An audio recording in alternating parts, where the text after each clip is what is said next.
Napier नाम का एक मैथमेटिशियन हुआ करते थे। उनका वो जो 10 ईयर्स थे बेटा, 10 साल की उम्र में,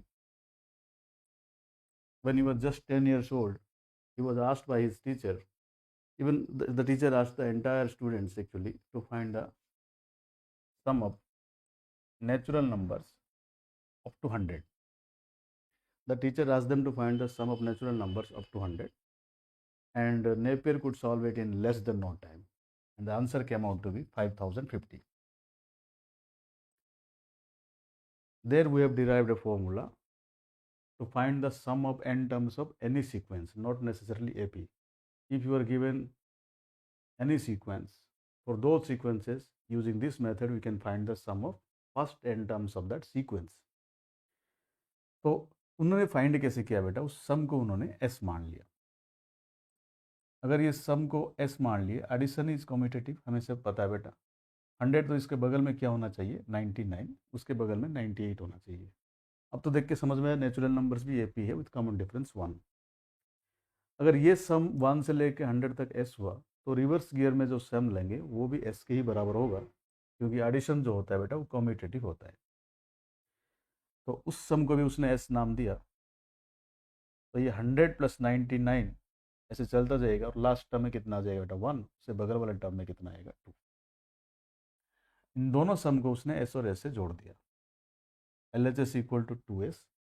राइट हैंड साइड इसने क्या किया बेटा? हर एक पेयर का जोड़ी बना दिया। उसने नोटिस किया था हर एक का सम का वैल्यू सेम होता है। बचपन से हम पढ़े हैं, multiplication is nothing but repeated addition. मान लो किसी ने बोल दिया 3 प्लस 3 प्लस 3 प्लस 3 कितना? आंसर में हम लिखेंगे 3 4 जा 12। बोलने का मतलब यहाँ पे जो मल्टीप्लीकेशन आ रहे हैं, ये बोल रहे किसको ऐड किया जा रहा है बेटा? 3 को ऐड किया जा रहा है। कितनी बार ऐड किया जाए? 4 बार ऐड किया जाए। सिचुएशन यहाँ पे भी सिमिलर है। तो यहाँ पे 101 को हम जोड़ते जा रहे हैं। कितने बार? ऑब्वियसली यहाँ पे 200 नंबर का सम है, लेकिन जोड़ी में बन रहे।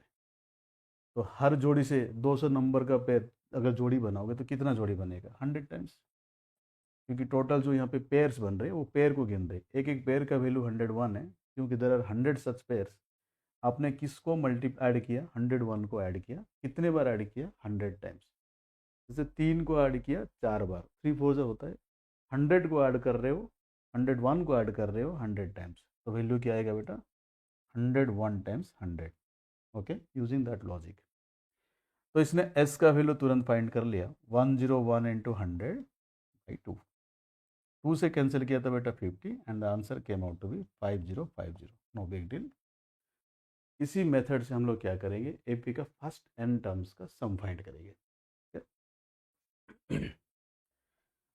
हम लोग ऑलरेडी जानते हैं, अगर हमें कोई एपी गिवन है तो उस एपी का पहला टर्म अगर पता है हमें ए है, अगर उसका लास्ट टर्म पता है एल है, लास्ट टर्म का मतलब हम उसको nth टर्म मान लेते हैं।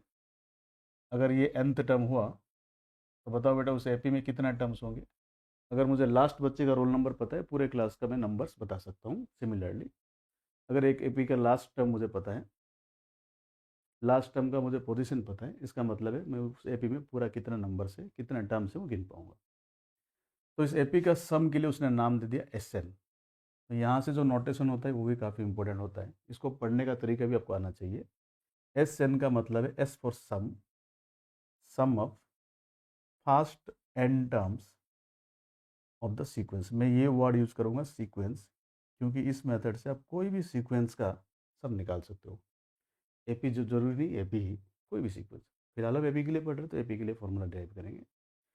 अगर एपी आपको पता है बेटा पहला टर्म ए है और कॉमन डिफरेंस डी है, तो क्या आप बोल सकते हो एपी का पहला टर्म ए आएगा, क्योंकि सम करना चाहते हैं हर एक टर्म्स के साथ। तो अगला टर्म आ जाएगा बेटा ए प्लस डी, उसका नेक्स्ट टर्म आएगा ए प्लस 2d।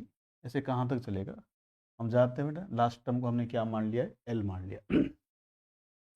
अगर एपी का लास्ट टर्म को हमने एल मान लिया, तो रिवर्स गियर में एपी डिक्रीजिंग ऑर्डर में आएगा।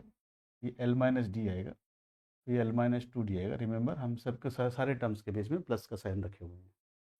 अगर उसको रिवर्स गियर में जोड़ दो तब भी इसका सम ऐसे नहीं आने वाला है, क्योंकि addition is commutative in nature. तो बताओ बेटा एल इधर शिफ्ट हो जाएगा, एल के बगल में जो टर्म था एल माइनस डी, ये बन जाएगा यहाँ पे एल माइनस डी। उसके बगल में जो टर्म था एल माइनस टू डी, आपको वहाँ देखना ही नहीं है। जैसे डी का कोएफिशिएंट है ना, उसका रिवर्स यहाँ पे लिख दो, ए की जगह पे एल पुट कर दो। सिमिलरली बेटा एल की जगह पे ए पुट करना है, डी का साइन चेंज कर देना है, तो ए प्लस टू डी है। एल की जगह ए पुट करना है, डी का साइन चेंज कर देना है, ए प्लस डी। इन दोनों सम को अगर आपने जोड़ दिया, एस एन और एस एन से बेटा टू एस एन आएगा। और मैं क्या कर रहा हूँ, यहाँ पे जोड़ रहा हूँ का मतलब ये जोड़ी बना रहे हैं हम। देखो बेटा हमने कितना टर्म्स यहाँ पे कंसिडर किया, एन टर्म्स।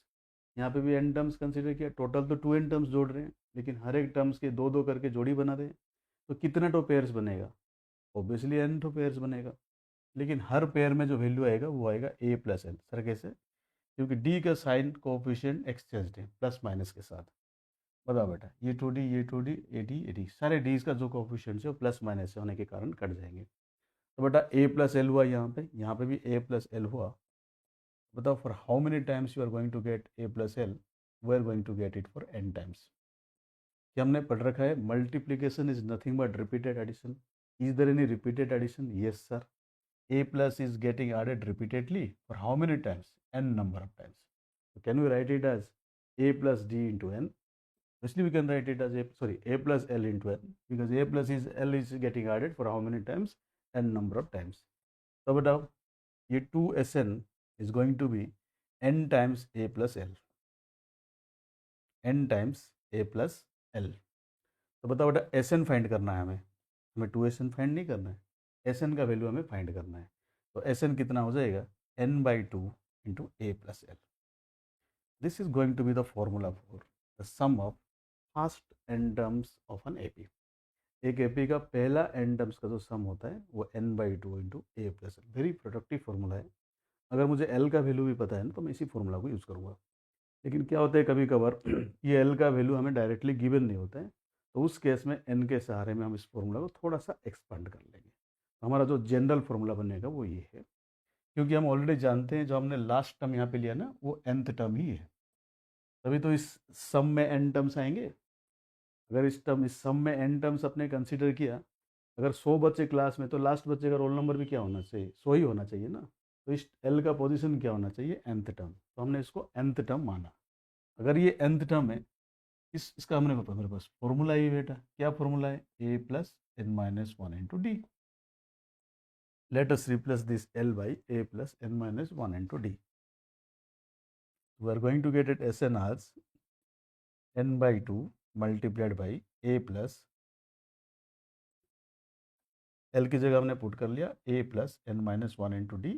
रिमेंबर एक a यहाँ पे था, इसको ऐसे उठ लिया, a plus n minus 1 into d बराबर। तो ये बन जाएगा n by 2, a और a जोड़ के बन जाएगा 2a plus n minus 1 into d. This is going to be the formula for the sum of first n terms of an AP. बराबर। We can use this formula, we can use that formula. ये formula हम काफ़ी frequently use करेंगे, और ये formula बेटा धीरे धीरे आपको उस सिचुएशन में यूज़ करना होता है जल्दी में, जहाँ पे आपको लास्ट टर्म पता होता है। ओके, ठीक। अब यहाँ पे कुछ इंपॉर्टेंट बात भी समझाऊंगा।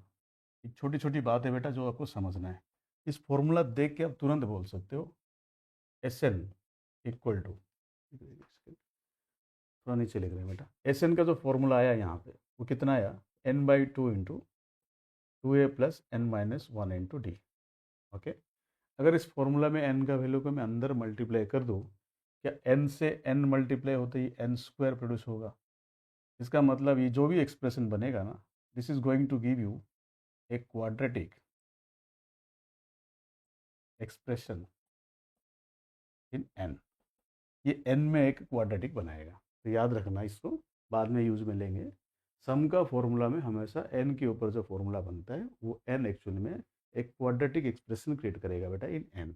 कहाँ इसका यूज होगा बाद में देखेंगे, फिलहाल इसको आप याद रख लो। ठीक है, तो हम लोग एक छोटी छोटी बात यहाँ पे समझते हैं। Sn का क्या मतलब है, सिंबल और नोटेशन का क्या मतलब होता है, एक बार थोड़ा सा समझते हैं बेटा। फॉर्मूला हमारे पास आ चुका है, Sn equal to n by 2 into A plus L. छोटा छोटा क्वेश्चन भी करेंगे सो दैट ये थोड़ा सा ज़्यादा अच्छे से आपके दिमाग में बैठ जाए। मान लो कल को आपने S2 लिखा, पहले S1 लिखते हैं बेटा। S1 का क्या मतलब है बोलो? S1 का मतलब है sum of first one term of the AP. Sir ये क्या बात हुआ? फर्स्ट वन में तो एक ही टर्म रहेगा। मान लो एक एपी का टर्म्स है T1, T2, T3, T4, T5 and so on. अब एक ही टर्म का सम करोगे तो खुद आ जाएगा ना, इसलिए S1 का वैल्यू कितना आता है? T1 आता है। Getting my point? अगर मैं यहाँ पे S2 लिख दूँ, बताओ बेटा इस एपी में जो टर्म्स है ना, ये टर्म्स ये है T1, T2, T3, T4, T5 and so on. S2 का क्या मतलब होगा? अब बोलोगे the sum of first two terms of the AP, तो लिखो फिर T1 plus T2। Sir S3 क्या होगा? T1 plus T2 plus T3 and so on. Sum तो आपने निकाला, कंजुगेटिवली आप एक बार कोशिश करो ऐसे। अगर मैं S3 से S2 को माइनस कर दूं, S3 का मतलब है sum of first three terms of the AP, S2 का मतलब है sum of the first two terms of the AP. तो यहाँ पे अगर मैं लिखूंगा S3 की जगह क्या लिखूंगा? T1, T2, T3। S2 की जगह क्या लिखूंगा? Sir T1 plus T2। क्या आप समझ रहे हो बेटा? Plus T1 minus T2, sorry plus T1 and minus T1 plus T2 and minus T2 both are going to be cancelled. तो आपका आंसर क्या मिल रहा है यहाँ पे? T3। जो इंडेक्स यहाँ पे आया वही इंडेक्स टर्म्स के साथ जा रहा है। Remember this point. कल को अगर मैं S2 माइनस S1 कर दूँ, देखो बेटा S2 से S1 माइनस करूँगा तो S1 तो T1 है, तो T1 खा जाएगा, क्या छोड़ेगा बेटा? T2। आपको अब दिमाग नहीं लगाना है, ये जो इंडेक्स है वो टर्म्स के साथ जाएगा, लेकिन उसके लिए शर्त क्या है? यहाँ पे जो भी नंबर लिखा है उससे एक कम होना चाहिए। यहाँ पे कुछ भी लिख दे तो नहीं हुआ। देखो यहाँ पे 3 था तो यहाँ पे कितना है? 2, इससे एक कम। तो इसको हमने एक जनरलाइज्ड रिजल्ट माना। अगर मान लो S5 माइनस एस, यहाँ पे 5 है तो यहाँ पे 4 होना चाहिए, और जो S के साथ है वो T के साथ जाता है। This is going to be T5। कल को मान लो S200 माइनस S199 आपने बोला, इससे एक कम होना चाहिए, और T S के साथ जो लिखा है वो T के साथ जाना चाहिए। This is going to be T200। अगर मान लो कल को S2024 किया और S2023 को माइनस कर रहे हो, जो S के साथ लिखा है वो T के साथ जाना चाहिए, लेकिन शर्त क्या है? इससे ये एक कम होना चाहिए। Getting my point? तो इन दिस वे इन चीज़ों को समझते हैं, छोटी छोटी चीज़ें हैं बेटा जो क्वेश्चन करने में हमें काम आएगा।